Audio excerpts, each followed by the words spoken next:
How many of us have complained about not having enough time to, you fill in the blank? Could be watch the Lifetime channel, could be exercise, it could be spending time with your friends, spend time with your family. It could be that hobby that you've always been wanting to do. Very rarely do we go around thinking, boy, I wish I could just spend more time on my taxes. Or, honey, traffic was so light, I just need a longer commute. Or, has it been 3 months? I would really love to go back to the dentist. These are not the types of activities that get people excited. Unfortunately, I cannot teach you how to gain more hours in the day. But using over a 100-year principle, I can teach you to get more done with the same amount of time. Mr. Toastmaster, fellow Toastmasters, and honored guests. Many of us have probably heard about the Occupy Wall Street movement. It's the concept of uniting the 99% of us to protest the measly 1% of us that supposedly have all the money and all of the power. Now, the Occupy Wall Street may have twisted a few of the facts, but the premise has been around for over 100 years. In 1897, Vilfredo Puerto wrote a book about what became the 80-20 principle. In it, he discovered that 80% of the income was generated by 20% of the income earners. And in fact, as he developed the rule, it became even more pronounced, sometimes even 99-1. Hence, providing some statistical support for the Occupy Wall Street movement, no matter how they decide to use it. Now, many of us are aware of the 80-20 rule, or the Puerto principle, or my favorite, the principle of least effort. The concept really is that 80% of our output is generated by only 20% of our input. But it really started to hit home, this concept, after reading a book called the 80-20 Principle by Richard Koch. Richard Koch made this long-time principle his own by applying the same concepts to happiness.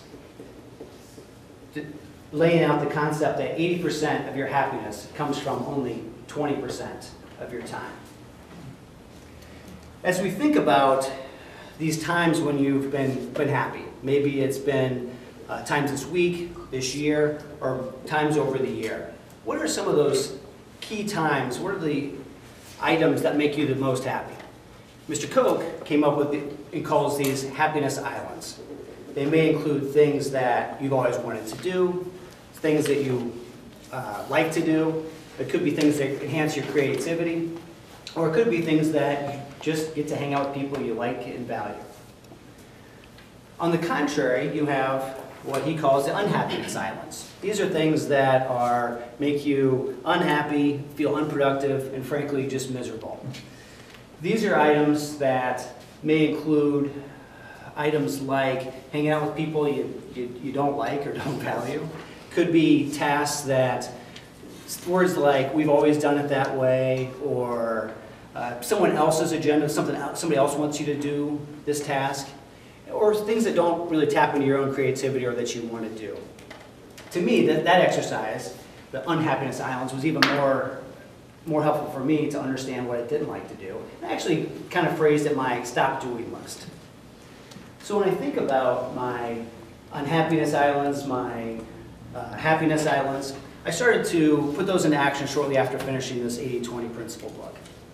And a few of my highlights were, well, first of all, a happy wife leads to a happy life. So I've definitely decided to keep the wife, and more importantly, she decided to keep me. But we continue to spend the most part of our time working on daily communication. In addition, I enjoy exercise and trying to eat right with maybe a weekend splurge. And I find that really helps not only my self-confidence, but my energy levels. I've also really recommitted myself to reading, something I've definitely enjoyed and trying to get more out of. But I've also implemented more speed reading capabilities, and then also having some fairly aggressive goals in terms of reading.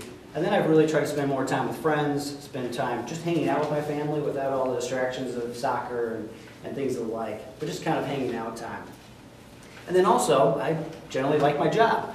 But at the same time, I wanted to relook at my job under the lens of the 80-20 rule. Now, when I started to think about my stop doing list or my unhappiness islands, there were a few things that kind of came to mind. One of them was I basically gave up TV. Basically, I see a movie or two maybe on the weekends. I have not given up my Fight Illini, even though they seem to have given up on me. And so I watched them a little bit. I have focused I'm just saying no. If I read a book and I just don't get it or don't like it, I put it down, which was a novel concept to me, and quit, and go find another book. Or I just say no to things that I don't think are going to be productive for me. I also, at least try, to stop worrying what other people think or say, as long as I don't get fired or divorced, but really focus on the things that I think are going to be the best for me to do. When we put this into action, I really believe that I'm focused on what I think is best and what I enjoy. And that's one of the takeaways from the 80-20 principle. It's really worked in, at least I'd like to think it's worked in my life.